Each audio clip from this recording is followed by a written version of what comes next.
Welcome to day 31 of this one-year chronological Bible reading. Today's passage is from Exodus 4-6. Exodus chapter 4, Moses answered, "But behold, they will not believe me, nor listen to my voice, for they will say, 'The Lord has not appeared to you.' The Lord said to him, 'What is that in your hand?' He said, 'A rod.' He said, 'Throw it on the ground.' He threw it on the ground, and it became a snake, and Moses ran away from it. The Lord said to Moses, 'Stretch out your hand, and take it by the tail.' He stretched out his hand, and took hold of it, and it became a rod in his hand. This is so that they may believe that the Lord, the God of their fathers, the God of Abraham, the God of Isaac, and the God of Jacob, has appeared to you." The Lord said furthermore to him, "Now put your hand inside your cloak." He put his hand inside his cloak, and when he took it out, behold, his hand was leprous, as white as snow. He said, "Put your hand inside your cloak again." He put his hand inside his cloak again, and when he took it out of his cloak, behold, it had turned again, as his other flesh. It will happen, if they will not believe you, or listen to the voice of the first sign, that they will believe the voice of the latter sign. It will happen, if they will not believe even these two signs, or listen to your voice, that you shall take of the water of the river, and pour it on the dry land. The water which you take out of the river will become blood on the dry land. Moses said to the Lord, "O Lord, I am not eloquent, neither before now, nor since you have spoken to your servant, for I am slow of speech, and of a slow tongue." The Lord said to him, "Who made man's mouth? Or who makes one mute, or deaf, or seeing, or blind? Isn't it I, the Lord? Now therefore go, and I will be with your mouth, and teach you what you shall speak." Moses said, "O Lord, please send someone else." The Lord's anger burned against Moses, and he said, "What about Aaron your brother, the Levite? I know that he can speak well. Also behold, he is coming out to meet you. When he sees you, he will be glad in his heart. You shall speak to him, and put the words in his mouth. I will be with your mouth, and with his mouth, and will teach you what you shall do. He will be your spokesman to the people. It will happen that he will be to you a mouth, and you will be to him as God. You shall take this rod in your hand, with which you shall do the signs." Moses went and returned to Jethro his father-in-law, and said to him, "Please let me go and return to my brothers who are in Egypt, and see whether they are still alive."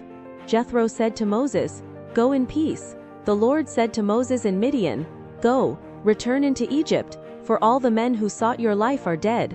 Moses took his wife and his sons, and set them on a donkey, and he returned to the land of Egypt. Moses took God's rod in his hand. The Lord said to Moses, "When you go back into Egypt, see that you do before Pharaoh all the wonders which I have put in your hand, but I will harden his heart, and he will not let the people go. You shall tell Pharaoh, 'The Lord says Israel is my son, my firstborn, and I have said to you, let my son go, that he may serve me, and you have refused to let him go. Behold, I will kill your firstborn son.'" On the way at a lodging place, the Lord met Moses and wanted to kill him. Then Zipporah took a flint, and cut off the foreskin of her son, and cast it at his feet, and she said, "Surely you are a bridegroom of blood to me." So he let him alone. Then she said, "You are a bridegroom of blood because of the circumcision." The Lord said to Aaron, "Go into the wilderness to meet Moses." He went, and met him on God's mountain, and kissed him. Moses told Aaron all the Lord's words with which he had sent him, and all the signs with which he had instructed him. Moses and Aaron went and gathered together all the elders of the children of Israel. Aaron spoke all the words which the Lord had spoken to Moses, and did the signs in the sight of the people.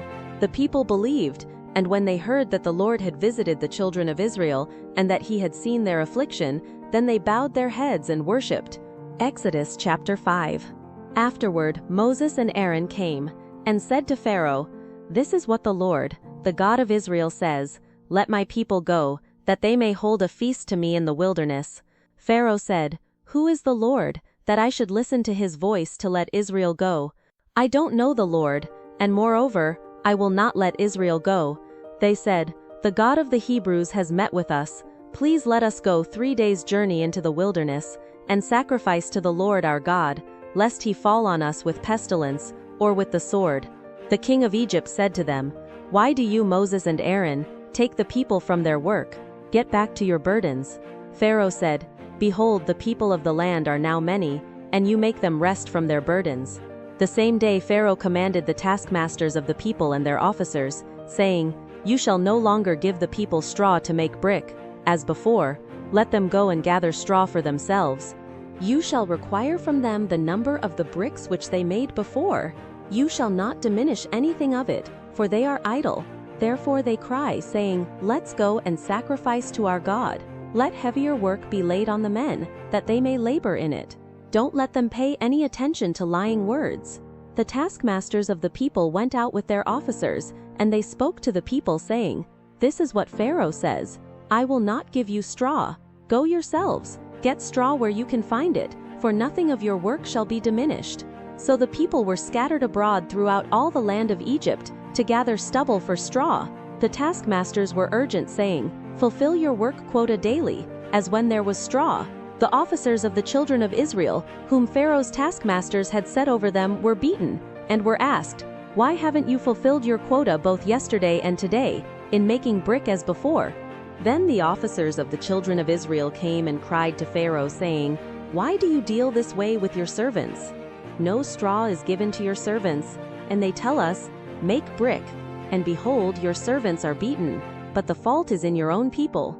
But Pharaoh said, You are idle. You are idle. Therefore you say, Let's go and sacrifice to the Lord. Go therefore now and work, for no straw shall be given to you, yet you shall deliver the same number of bricks. The officers of the children of Israel saw that they were in trouble when it was said, You shall not diminish anything from your daily quota of bricks. They met Moses and Aaron, who stood along the way, as they came out from Pharaoh. They said to them, May the Lord look at you and judge, because you have made us a stench to be abhorred in the eyes of Pharaoh, and in the eyes of his servants, to put a sword in their hand to kill us. Moses returned to the Lord, and said, Lord, why have you brought trouble on this people? Why is it that you have sent me? For since I came to Pharaoh to speak in your name, he has brought trouble on this people. You have not rescued your people at all. Exodus chapter 6. The Lord said to Moses, Now you shall see what I will do to Pharaoh, for by a strong hand he shall let them go, and by a strong hand he shall drive them out of his land. God spoke to Moses and said to him, I am the Lord. I appeared to Abraham, to Isaac, and to Jacob, as God Almighty, but by my name the Lord I was not known to them. I have also established my covenant with them, to give them the land of Canaan, the land of their travels, in which they lived as aliens. Moreover, I have heard the groaning of the children of Israel, whom the Egyptians keep in bondage, and I have remembered my covenant. Therefore tell the children of Israel, I am the Lord, and I will bring you out from under the burdens of the Egyptians, and I will rid you out of their bondage, and I will redeem you with an outstretched arm, and with great judgments. I will take you to myself for a people. I will be your God, and you shall know that I am the Lord your God, who brings you out from under the burdens of the Egyptians. I will bring you into the land which I swore to give to Abraham, to Isaac, and to Jacob, and I will give it to you for a heritage. I am the Lord. Moses spoke so to the children of Israel, but they didn't listen to Moses for anguish of spirit, and for cruel bondage. The Lord spoke to Moses, saying, Go in, speak to Pharaoh king of Egypt, that he let the children of Israel go out of his land. Moses spoke before the Lord, saying, Behold, the children of Israel haven't listened to me. How then shall Pharaoh listen to me, when I have uncircumcised lips? The Lord spoke to Moses and to Aaron, and gave them a command to the children of Israel, and to Pharaoh king of Egypt, to bring the children of Israel out of the land of Egypt. These are the heads of their fathers' houses. The sons of Reuben, the firstborn of Israel, Hanok, and Palu, Hezron, and Carmi, these are the families of Reuben. The sons of Simeon, Jimwel, and Jamin, and Ohad, and Jachin, and Zohar, and Shahul the son of a Canaanite woman, these are the families of Simeon. These are the names of the sons of Levi according to their generations, Gershon, and Kohath, and Merari. And the years of the life of Levi were 137 years. The sons of Gershon, Libni, and Shimei, according to their families. The sons of Kohath, Amram, and Izhar, and Hebron, and Uzziel. And the years of the life of Kohath were 133 years. The sons of Merari, Mahli, and Mushi. These are the families of the Levites according to their generations. Amram took Jochebed his father's sister to himself as wife, and she bore him Aaron and Moses. The years of the life of Amram were 137 years, The sons of Izhar, Korah, and Nepheg, and Zikri. The sons of Uzziel, Mishael, Elzaphan, and Sithri. Aaron took Elisheba, the daughter of Amminadab, the sister of Nahshon, as his wife, and she bore him Nadab and Abihu, Eleazar and Ithamar. The sons of Korah, Asir, Elkanah, and Abiasaph. These are the families of the Korahites. Eleazar, Aaron's son, took one of the daughters of Putiel as his wife, and she bore him Phinehas. These are the heads of the fathers' houses of the Levites according to their families. These are that Aaron and Moses to whom the Lord said, "Bring out the children of Israel from the land of Egypt according to their armies." These are those who spoke to Pharaoh, king of Egypt, to bring out the children of Israel from Egypt. These are that Moses and Aaron, on the day when the Lord spoke to Moses in the land of Egypt, the Lord said to Moses, "I am the Lord. Tell Pharaoh, king of Egypt, all that I tell you." Moses said before the Lord, "Behold, I am of uncircumcised lips, and how shall Pharaoh listen to me?" Thank you for joining. Until tomorrow, have an awesome and joyful day. Blessings!